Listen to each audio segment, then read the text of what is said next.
Hello, hello! Welcome back to the introductory mini bass lessons with me, Sammy, aka 4-String Boy. Now, in lesson number 1, we talked about the positioning of a bass on our lap. We also talked about where our plucking hand should be and what it should look like. So today we're going to talk about what our fretting hand should look like.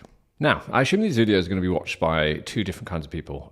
People who have basically never played a mini bass, or have maybe not even ukulele players, or ukulele players who are looking to basically either start playing a mini bass, who play mini bass already, and just want a couple of tips. And so when talking about our left hand, we have to kind of not think about playing a ukulele. When we play a ukulele, our fingers are usually quite curved, and that's basically so we can create even sustain throughout all the notes on the chord. We don't want to kind of mute and block strings. You know the feeling when we play a chord and we have dink, dink, dink, dink, and we have that muted sound? Well, just like I said in lesson number 1, our main job on a bass is to keep all the other strings quiet, and usually we'll only be playing one string at a time. So that means that we don't want these curved, hooked fingers instead, and we want more of a flat layout. So let me make this very clear. If we were to fret the 3rd fret on the A string, essentially what we want to do is basically fret it with the tip of our index finger, and then make sure our hand lowers, so we're basically essentially muting, sitting on the D and G strings. And if you listen, they are completely muted. They don't make any sounds. So that means on my plucking hand, my thumb is sat on the E string. That is making no noise. I'm fretting the A string. And then for the D and G strings, I'm muting them. Right, I'm going to show you this from a couple of different angles just to make sure your hand looks like my hand. Okay, so here's another angle. So instead of my finger being curled up like this, and if my finger's curled up like this, what you'll start to see is you can see a little gap between the strings there. My finger isn't flat. Essentially what I want to do is I still have the tip of my finger there, but I'm just flattening out my finger. Almost, if you're a ukulele player, it's kind of like you're barring a little bit, but I'm not squeezing down and pushing down. Essentially, this part of my finger is just flat against these strings and kind of lightly touching them.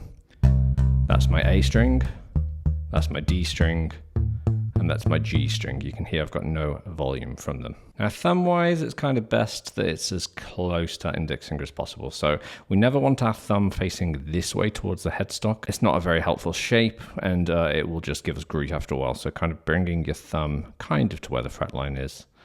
That's it, and it allows us to stretch out our fingers whilst also flattening out these fingers, keeping everything nice and muted. Okay, so first of all we're going to do is basically practice just moving and say fretting the 3rd fret of the E string. We want to pluck that right there. Now, when we fret a note, we essentially want to be as close to the metal line as possible. So if you look there with my finger. Now, we're never playing on the metal line, but we're kind of playing just sat on top of it, almost as if the fret line itself is a shelf. Now, the reason for that is basically the further we get away from that and the more we go towards almost the top end of the fret, we get this horrible, horrible buzzy sound. And this happens on any fretted instrument like a guitar or on a ukulele, but it's especially sensitive on a bass. So we always need to make sure that our fingers are as close to that metal fret line as possible, so we have that nice, clean, low note. So first of all, we're just going to have a little exercise where basically we're going to play the 3rd fret across each string.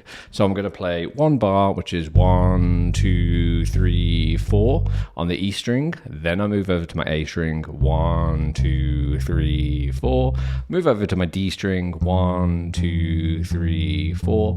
And then over to my G string, 1, 2, 3, 4. So on the left hand, what we're focusing on is that our index finger is basically just staying right next to the metal fret line, always as close as possible, and that it's not curled up so those other strings can ring out like that. Basically, you want to flatten your finger and use the tip so those higher strings should be muted. The whole time this is going on, we can't forget that on our plucking hand, we also need to be moving our thumb between the strings. Okay, so if you didn't catch that in lesson 1, go watch that to practice that. And so that means on the E string, my thumb is on the pickup. When I play the A string, my thumb is on my E string. When I play my D string, my thumb is on my A string. And then when I play the G, you can just stay there, but you're bringing that index finger to the D string itself.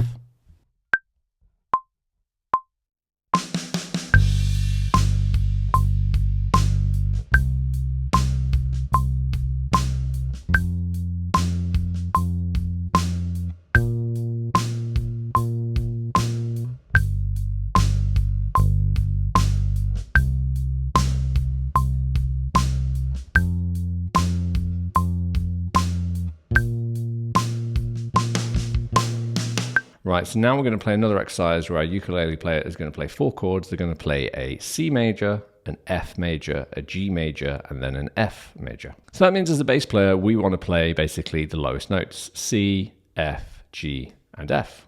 So a C lives on my 3rd fret on the A string. I have an F that lives on the 3rd fret on my D string.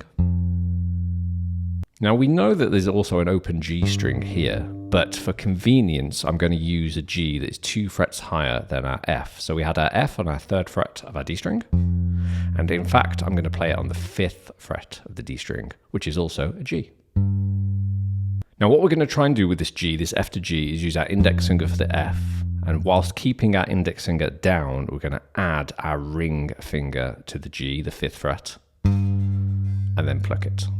Now I'm using my ring finger, but you could also use your pinky, that's absolutely fine. What we don't want to do is use your middle finger or move your index finger up, okay?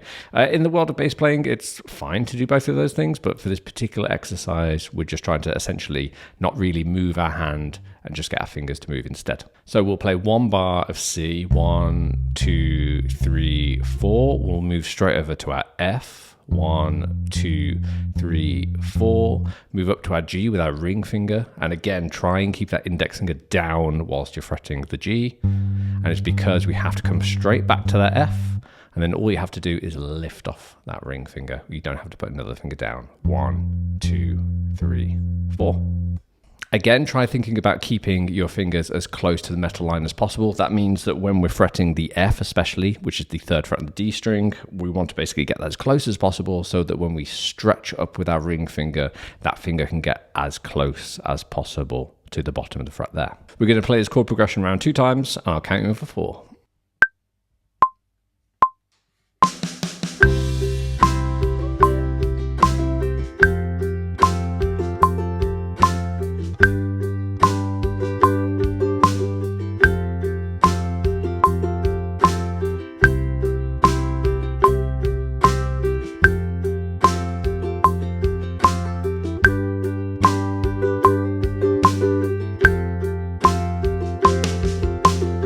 Right, so I'd say we're pretty used to playing 4 beats now with our index finger on our plucking hand. So let's introduce alternate plucking, okay, which is basically using our index finger and middle finger one after another. Now, everything we've talked about so far with the plucking hand isn't going to change, okay? So basically, again, if I look at plucking this 3rd fret on the A string, which is a C, if I pluck that with my index finger, I'm bringing my index finger to the E string, which is to my thumb pretty much. And what I'm going to do now is I'm going to follow that with my middle finger plucking the same string and doing the same motion and bringing that back to the string. So it's kind of always like a 1, 2, 1, 2 motion. We always go index, middle, index, middle, index, middle, index, middle. And the aim is to try and keep that rhythm as steady as possible and also keep the attack of both the fingers the same. For the moment, it might be sometimes be that the index finger is very strong and then the middle finger is maybe a bit weaker or they're a bit uneven. And that's totally fine. The more we kind of repeat it, the more your hand will work out that it starts to get an even sound. But you don't have to over-attack the strings. We just want to make sure, however you're attacking the strings, that it sounds the same on both strings. Right, so for this example, if we still pluck the 3rd fret on the A string, what we're going to do is basically whenever we pluck index, middle like this, we're going to be playing them as 8th notes. And that means we're just essentially counting them as 1 and 2 and 3 and 4 and.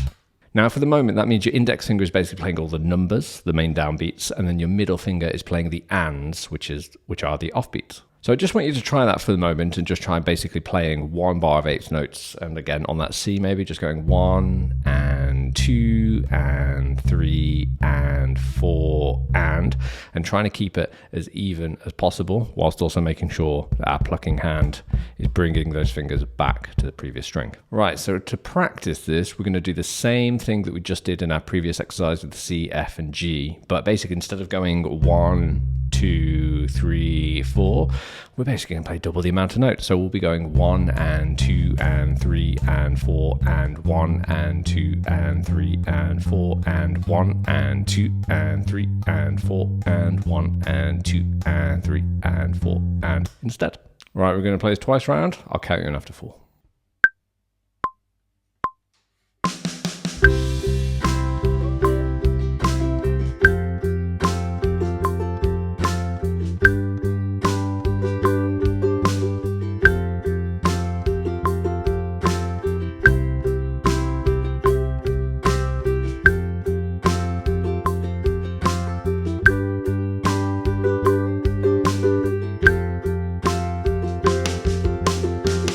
Okay, so now we've introduced basically our alternate and playing eighth notes. What we're going to do to really test out our rhythm is alternate basically between our single plucks, which are quarter notes, 1, 2, 3, 4, and eighth notes, 1 and 2 and 3 and 4 and. Now between the two, the tempo always stays the same. For example, when you're plucking quarters, really what you're doing is 1 and 2 and 3 and 4 and 1 and 2 and 3 and 4 and.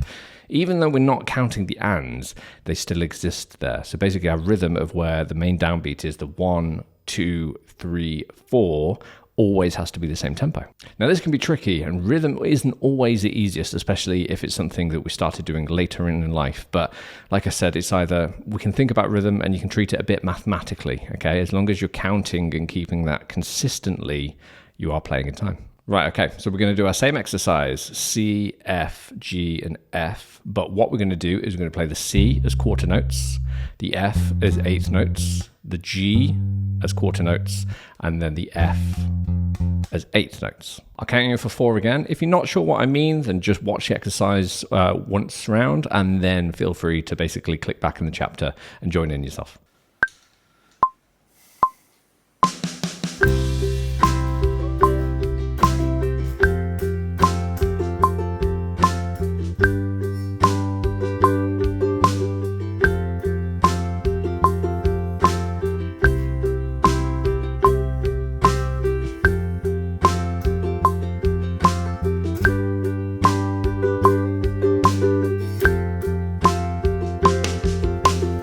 Okay, so there we have it. Right, now for one final little exercise.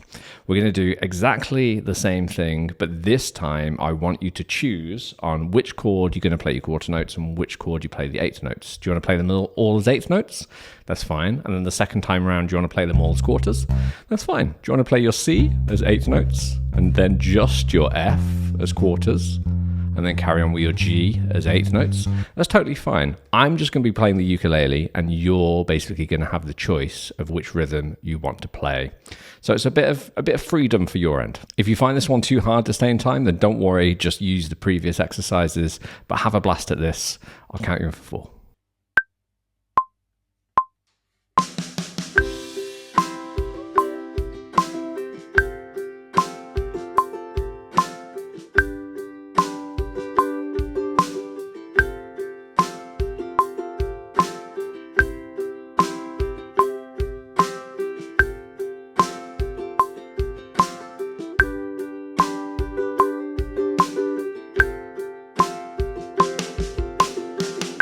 And there we have it. Those are the main topics to talk about: our fretting hand on the mini bass, and also then the additional adding in our middle finger for that alternate picking.